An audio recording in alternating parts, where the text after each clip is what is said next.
Today's guest was born and bred in America. She grew up in California and she converted to Islam in 1994. She's the executive director of the Usuli Institute. Today we have Grace Song. Hello, Grace. Hello, assalamu alaikum. Wa alaikum salam wa rahmatullah. Peace be upon you too. Thank you. It's wonderful to be with you. Yeah, thanks for coming on the show. Now, the audience that we have here on the show, the listeners, are people that are interested in becoming Muslim, or they are, maybe in their first year of Islam and they're still learning about Islam. So we brought you onto the show because, I think you've got a lot of experience with converts and you are yourself a convert. So Grace, can you tell us a little bit about yourself? Sure, absolutely. So I converted March 1st, 1994. So I just celebrated my 26th anniversary as a Muslim, alhamdulillah. And I'm so grateful. I really believe that it was the greatest gift that God gave me. And for a lot of reasons. I actually, just to give you a little bit of my background, my parents were Taiwanese immigrants. They came over to the US in the late 60s, right before I was born. And they came as, typical immigrants looking for a better life and, pursuing the American dream. My parents, they were both highly educated, but they came here and they pretty much had to start from scratch and work their way up. And, they had the dream of, pretty much becoming, I guess like, white suburban, up and coming, people that settled into a very nice material life that, could afford a nice home and, make sure that their kids got a good education and go to college and all of that kind of thing. So I was, raised in Palo Alto, California, which is sort of now the home of like Facebook and Silicon Valley and, very upper middle class, upbringing. And it's actually, much more posh now than it was when I was growing up. But I was really, very much raised on the notion of trying to achieve kind of like the white, material life. So I was very much taught that, the more success you have, your success is sort of defined, based on how much, wealth you have, your degrees, your job, who you marry and that kind of thing. And, and to an extent, it was really, my parents, like my mom was sort of, anti-Chinese culture. So I was really sort of directed to assimilate, I guess, into white culture. And so, I grew up in this nice neighborhood. I, went to college at the University of California at Berkeley, and went to grad school at Cornell University, where I got my MBA. And, very much followed the typical, like, you should join a sorority when you get to college, you should, party with your friends. It's kind of like what if you're from America, it's sort of what you imagine, your typical, white upbringing is. And I think that by the time I got to college and then also, into grad school, I felt that a lot of that sort of material, those values were very empty. It's like everything was based on something very superficial. And the older that I got and the more sort of bad decisions that I made based on that value system, the more I felt like I was really searching for something more substantial and something more meaningful. And I had always believed in God from the time I was a child. I always believed that there was a higher power, or there was, somebody watching me, someone who sort of knew everything about what I was thinking and feeling and why I did what I did. And so, I don't really know why. I mean, I think my parents were not religious. My mother had gone to a Catholic school or Catholic university, and she used to fight with the nuns because the nuns would come and say, okay, it's time for you to confess your sins. And she was like, no, I haven't done anything wrong. And they would, no, you must have done something wrong, so you have to come and confess. And so she would go and she would begrudgingly do that. And then she would be like, okay, this next week, I'm not going to commit any sins because I hate going to confession. I'm not going. And then she would get in a fight with the nuns again, like, no, I'm not going. I haven't done anything wrong. But, despite her sort of discomfort with that, when I was born, she was like, well, you know what, I better get my daughter baptized just in case. So I was baptized Catholic, although growing up we never went to church or anything like that. But I had, I guess my closest connection to faith was that my cousins and the family members of my mom's side, they also, came to America, and they wanted to join sort of like the, well, they actually started as Jehovah's Witnesses, and then they eventually became more mainstream Christian as more of a means of assimilating into white culture. And then they eventually, adopted Christianity. But for me, growing up directly, I just, I had a sense of God, but I didn't actually go to church or anything like that.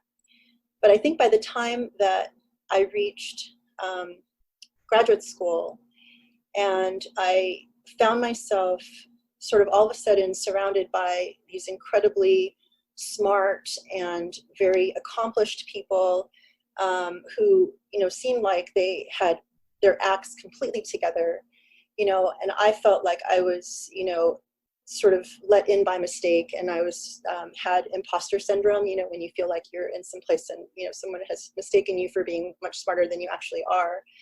At that point I was just, looking at, is this, I'm in business school and we're all here, and, our whole goal is just to kind of get the best job and figure out how to make the most money.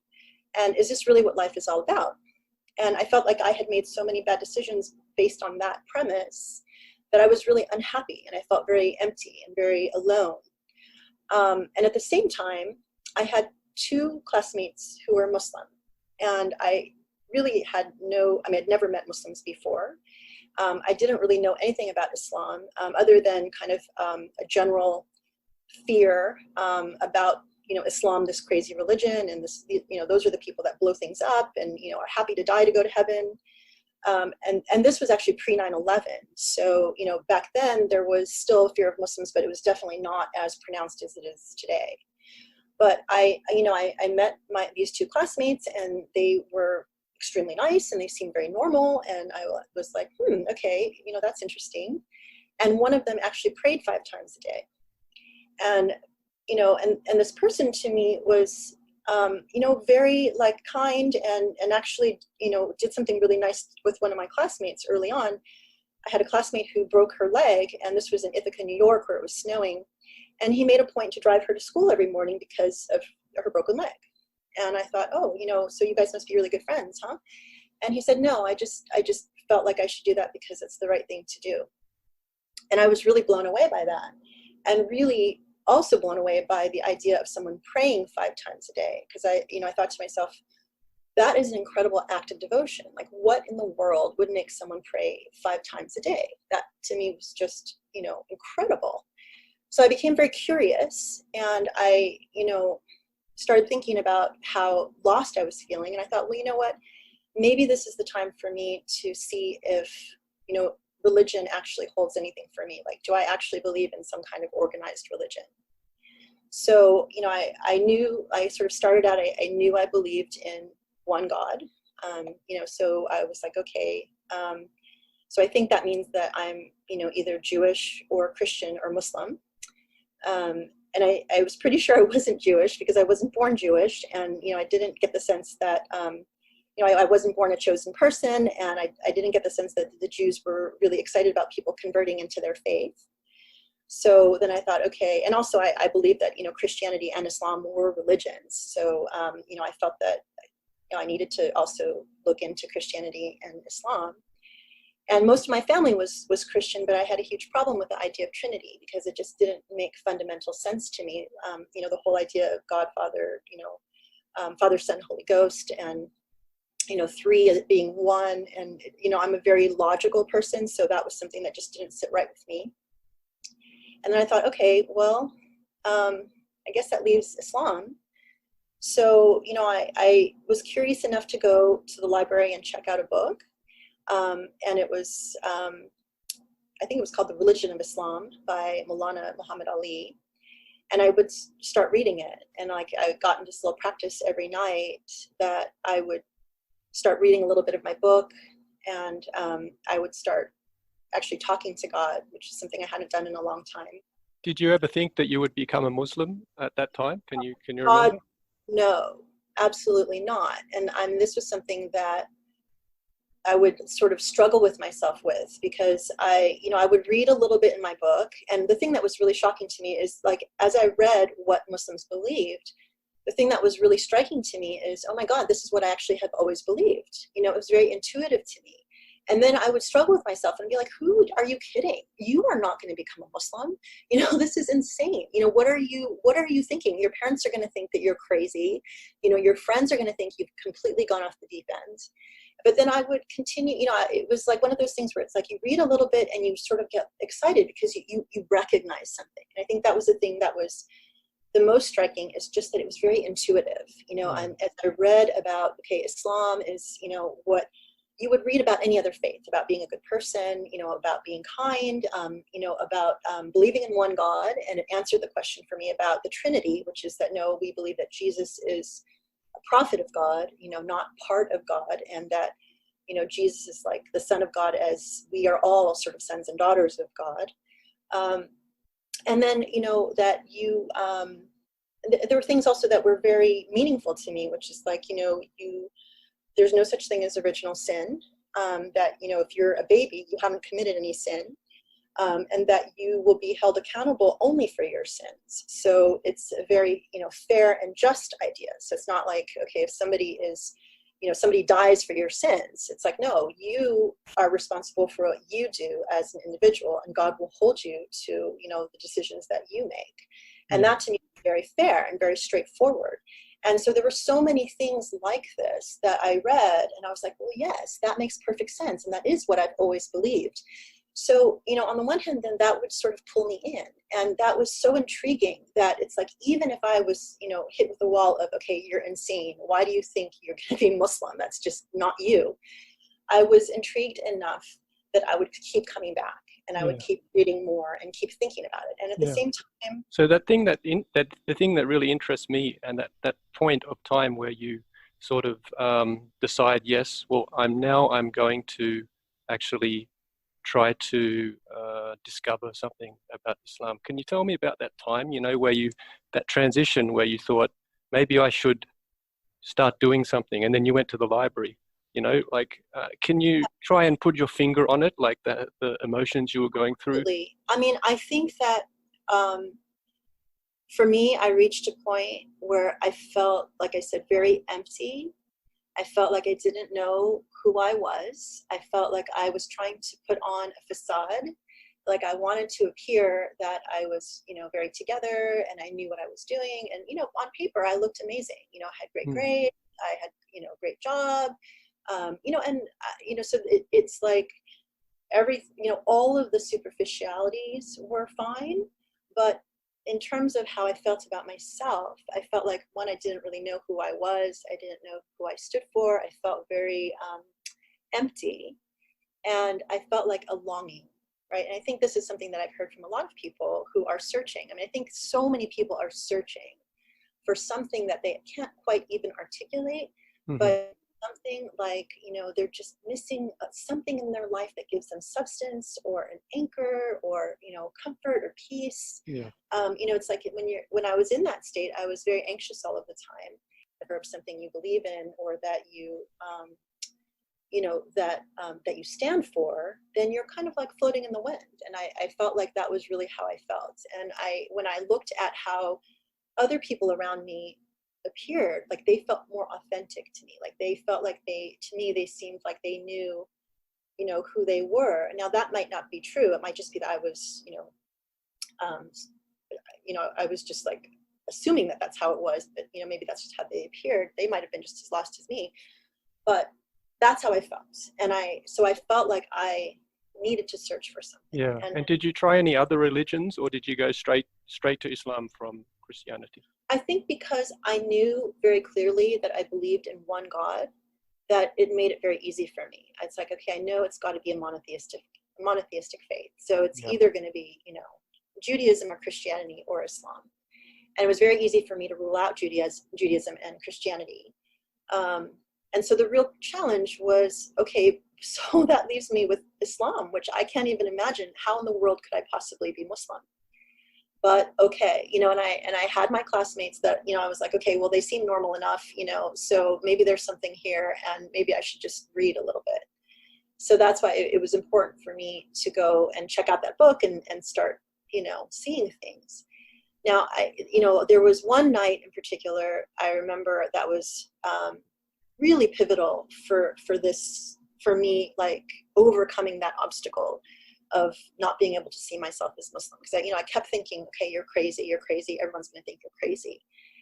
And I remember there was one night where I had gone out, the business school, students go out and they network and they go to bars and they drink and whatever, and this is a regular thing. So they're always partying.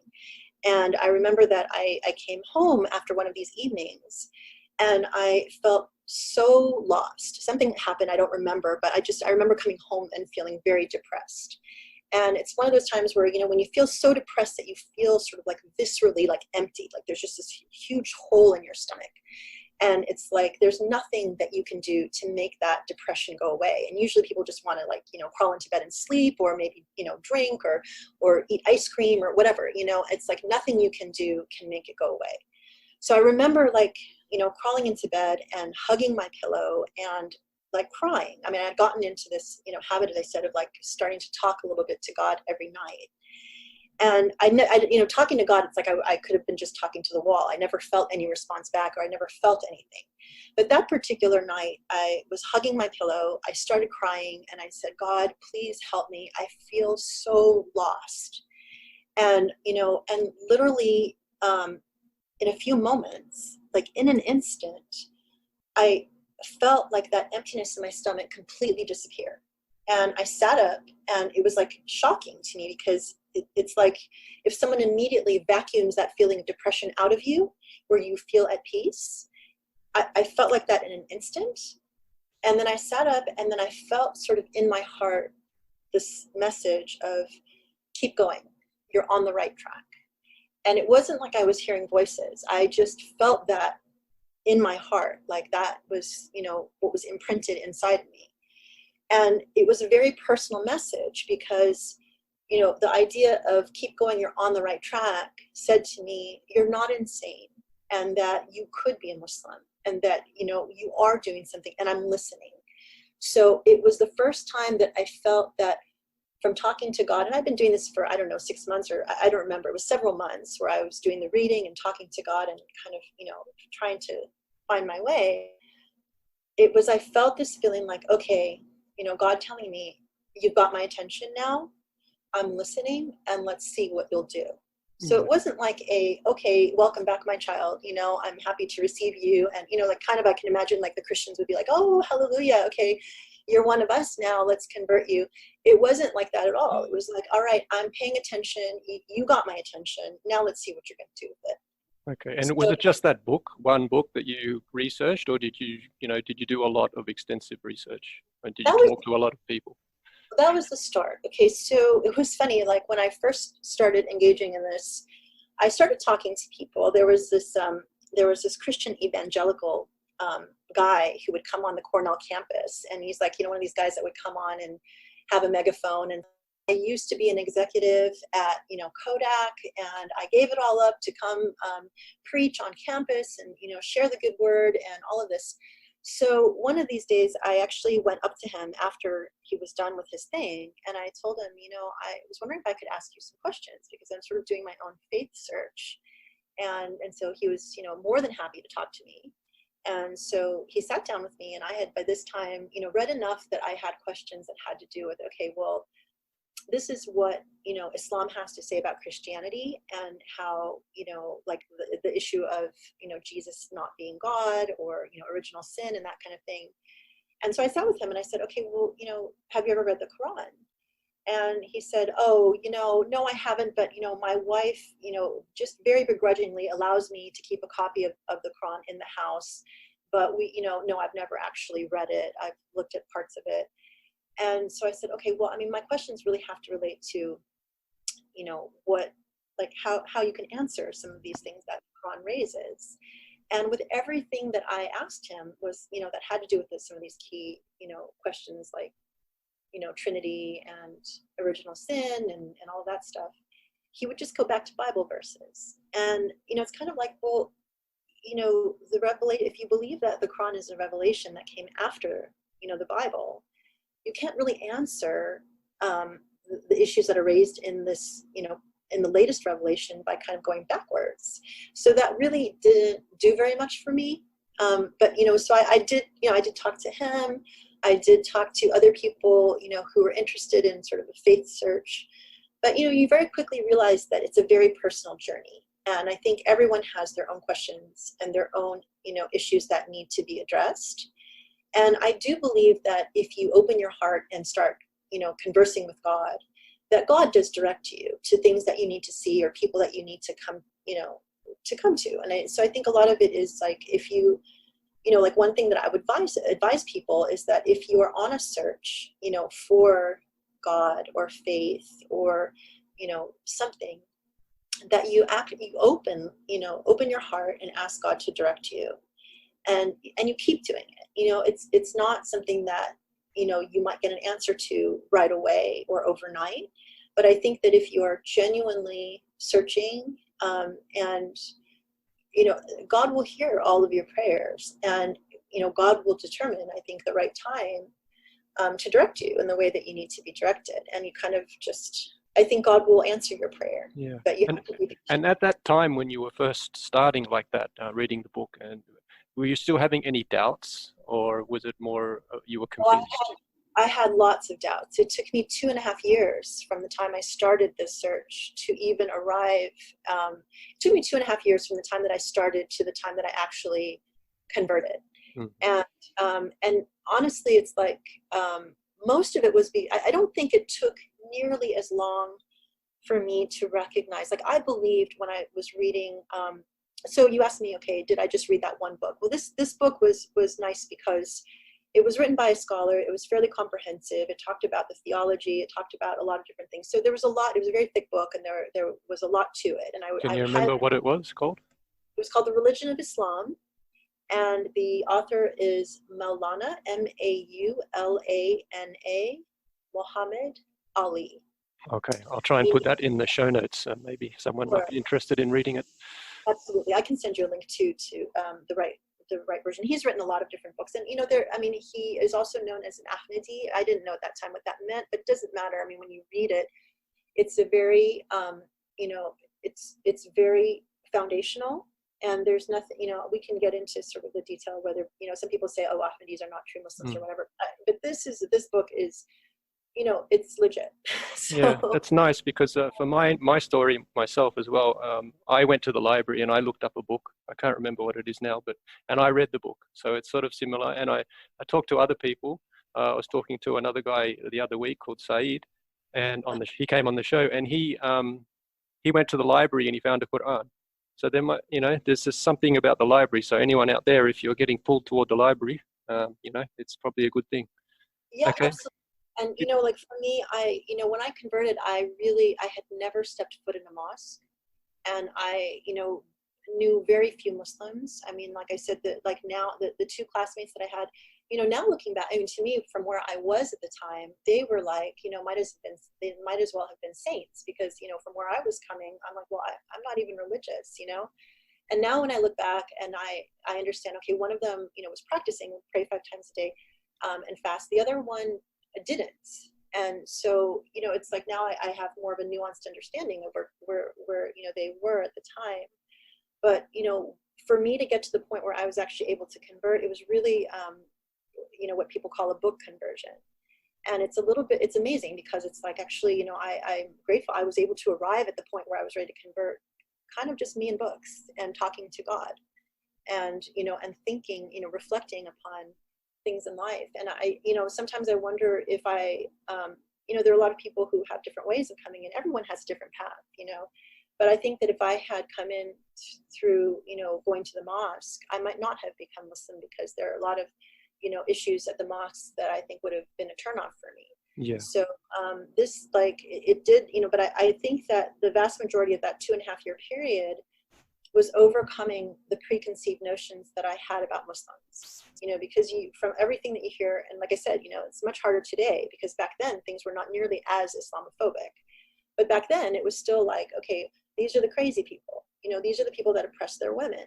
These are the people who like to blow up buildings. They're the ones that like to be killed, taking a plane down, because they think that they're going to be rewarded in heaven with, a bunch of virgins. So, already you have in your, even if you're just a passive listener to the news and you're not really even paying attention to Islam, there's enough to make you fearful. And there was enough for me that I had to spend at least, that 2.5 years overcoming those stereotypes that had been drilled into me. And it really was only overcome through knowledge and, realizing that, okay, now, this is actually not what the theology calls for. That's not what Islam actually is. There are other political, considerations as to why, the world Muslims appear a particular way in the media and in the world, so you kind of have to deconstruct a lot of that to get beyond it. And you have to invest the time. And I think that, if you're genuinely, interested in pursuing this path, and you open your heart to God, I do believe that God will direct you to the things that you need to, to see and, and read and learn to overcome. And, like the Quran, for example, I bought a book that sort of took, I was a horrible history student. So, there are a lot of parts in the Quran that talk about, historical events. And I found a book that actually just translated sort of the moral messages and kind of left out all of the details of the historical context in which the Quran was revealed. So it was kind of like a translation of things about, God being about love and God being about, justice and fairness and just all of the moral principles. And those were the things that really appealed to me, because I think that at that time, what I was searching for was substantive meaning when it came to things like values, and how to live your life and how to be a good person. And what does it mean to be a just person, and the other thing that was very striking, actually, I grew up also with, I think in America, because it's largely a Christian country, you grow up with the notion of religion and God being all about, God is love, you can do anything you want. And as long as you come to Jesus and you accept Jesus, you're fine, which is kind of like a free pass to do anything you want, good or bad. And God will just ultimately, forgive you and, and accept you. And you can be a serial killer. And as long as you accept Jesus, you're fine, you're good, And the thing that was very striking to me too, is as I was learning, God is angry at those, God all of a sudden had more personality. God could be sort of a figure of, where there was consequence and there was accountability. And so it was a little bit of a transition to be like, oh, God can be also not just all accepting for, whatever sin you want to commit, but that you need to have some, concern about your accountability. And, so it was an adjustment, and to say that is part of actually why I think that this message felt right to me, because it felt more fair, that you cannot just hold a saint and a serial killer in the same light, that there is a difference between, because the Quran talks a lot about there's a difference between people who are good and who are the opposite of good, and that you have to reflect on this difference. And those who are, using their intellect will understand that there are, distinctions between types of people and the things that they do. And do you think the original Christianity had the same message? Well, okay, I think original Christianity is sort of a, it's not a sufficiently nuanced thing, because there's a lot of different kinds of Christianity. And I think that there isn't one agreement as to what type of Christianity, because, there are different people. I mean, it's like if you, there are different versions of Christianity. So it's, I think, to say that, original Christianity, that's disputable. So, but I think if what you mean is sort of the mainstream idea. No, I meant Christianity at the time of Prophet Jesus, peace be upon him. Well, I think that, what we know as Muslims is that Jesus came as a prophet of God.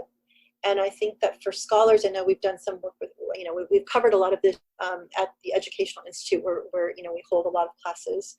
is that, scholars that go through the text of the Bible can do very detailed analyses of, like things that Jesus was said to have said.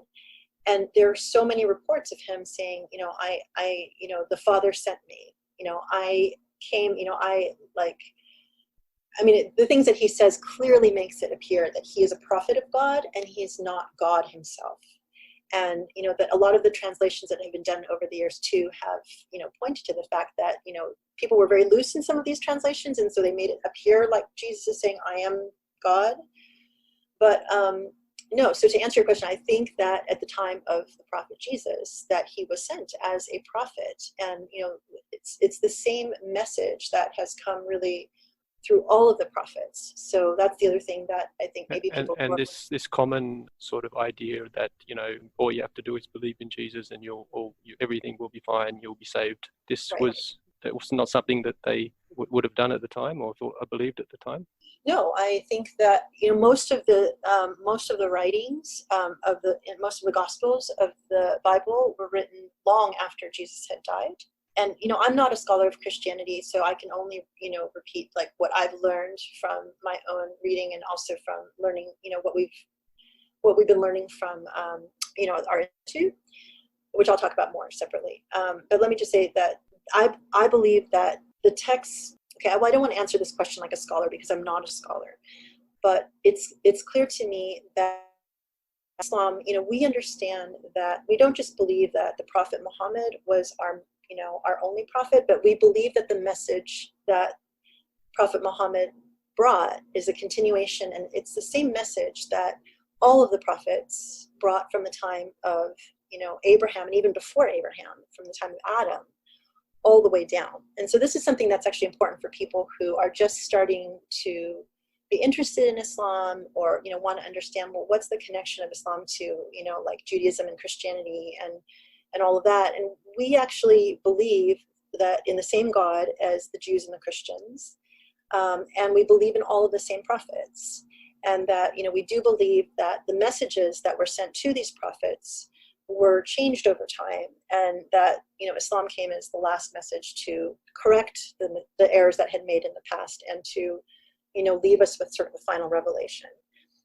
So there's a lot of, we can get into the technical details of that, but I think the thing that's sort of the beautiful thing to understand is that, all of us are connected to the same God, and it really has been the same fundamental message throughout, time. And so I think that, Islam definitely came very clearly to correct the idea that, there is no Trinity, that Jesus is not, a part of God, like a third of God or something like that, but that Jesus was very clearly a prophet of God, and that the message that he brought was very much like, believe in God.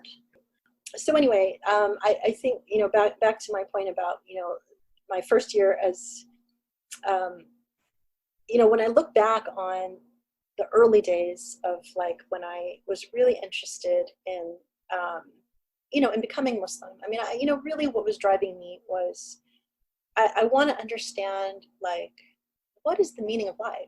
What is my purpose? Why am I here? And what's going to happen to me after I die? And it's kind of all these big questions that I think that, everyone at some point in their life, eventually, hopefully, will come to. I think if you're sort of a thinking, reflecting, person and, want and trying to determine, like your place, I think that, people come to that. And a lot of times it happens, through crisis, when something happens in your life that causes, pain or loss, someone close to you dies, or, you've gone through some kind of trauma.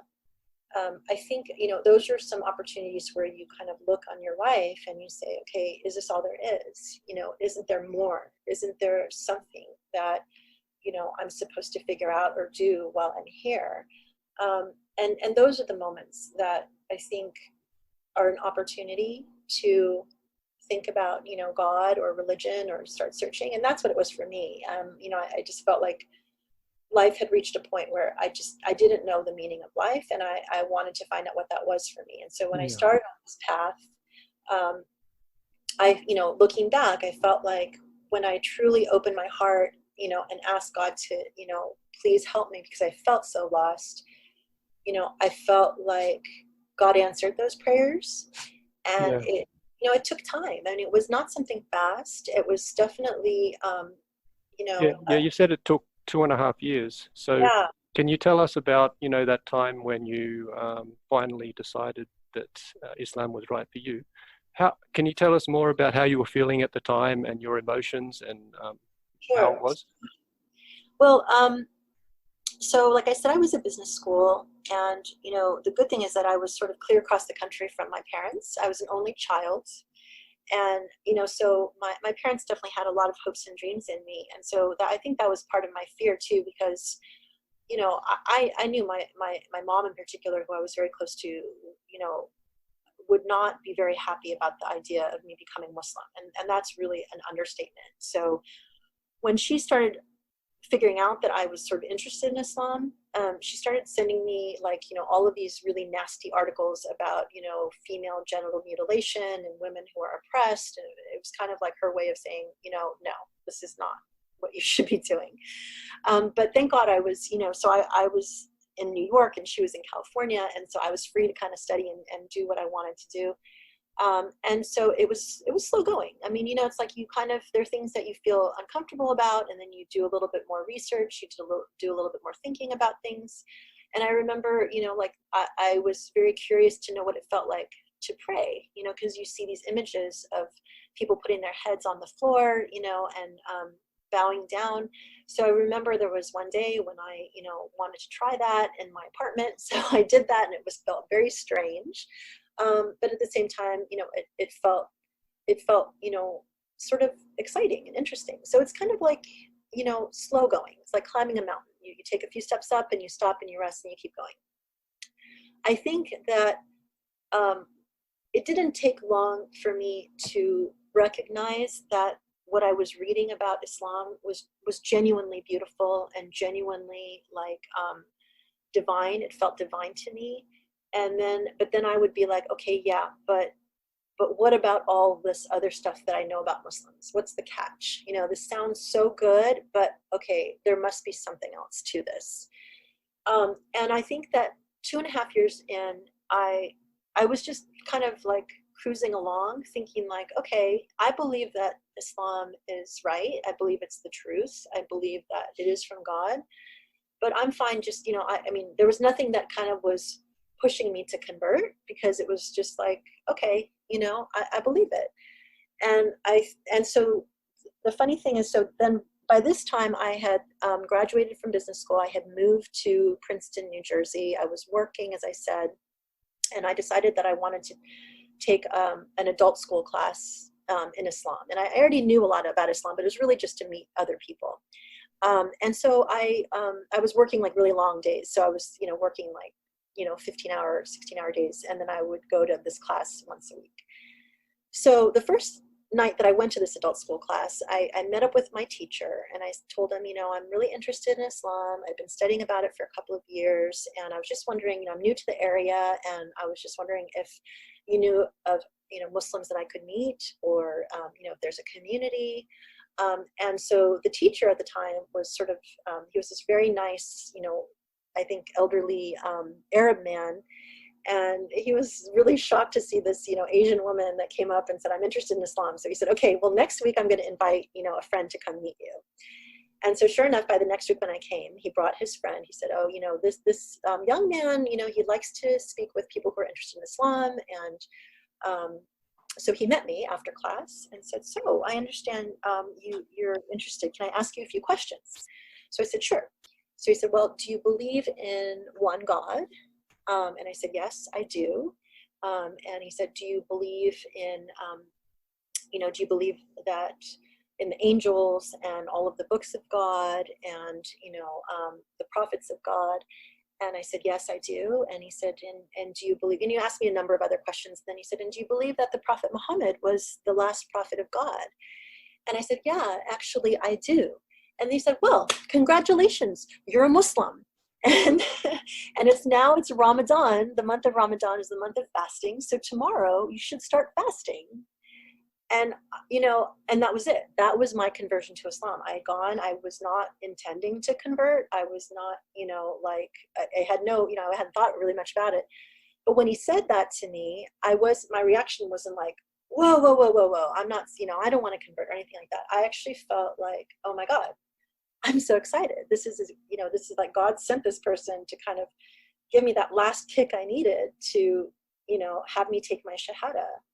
And then he said, okay, and so here's what you should do. You should start fasting. And he told me how to fast. And then he said, and then, on Friday, we'll have you come to the mosque, and then you can say your Shahada, in front of the, the congregation, which makes it more official.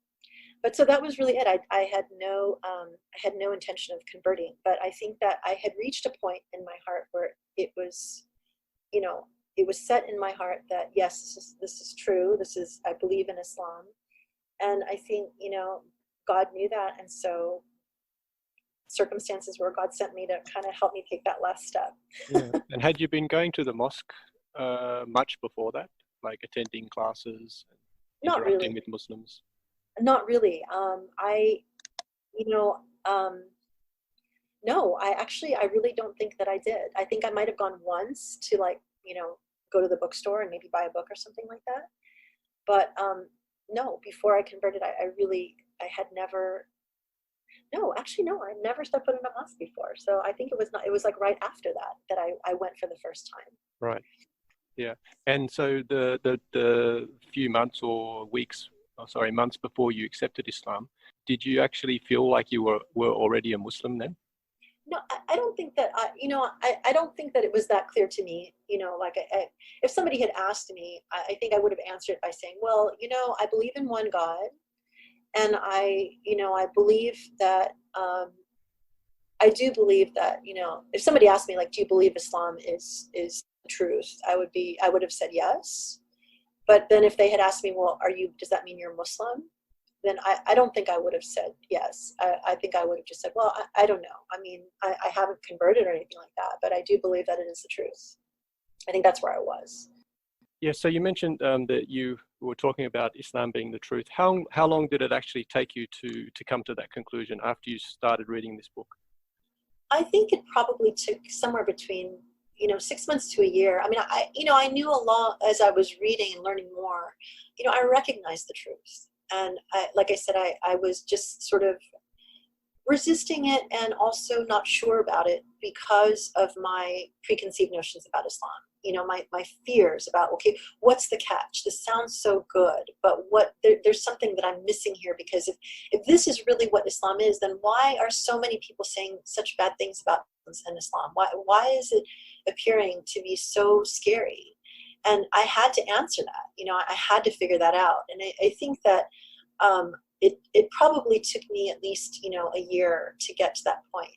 But I know that I was already considering, what it would be like to be Muslim. I mean, so I remember, when I was going back home after being, at business school, going back for Thanksgiving, a few months in, my Muslim friend said to me, well, what, when you go back for Thanksgiving dinner, are you going to drink alcohol? Like, are your parents going to serve wine? And I said, yeah, I think so, and so he was like, well, what would happen if you told them that you didn't want to drink wine? And I was like, well, I don't know, and sort of like planted a seed, and it kind of stuck with me. So I actually, when I went back for Thanksgiving, I didn't drink wine. And from that point on, actually never had alcohol again. And that was very early in the stage of my starting to even think about, Islam. So, so it definitely like comes in bits and pieces over time. Yeah, so unfortunately we had some internet problems there. We lost Grace. So if we'll have to finish it up here. If anyone's interested in getting in contact with Grace Song, I'll put some links into the show notes. You can contact her there through her institute. And we hope you had a good episode. And until we meet again, bye. May the peace and blessings of God be upon you.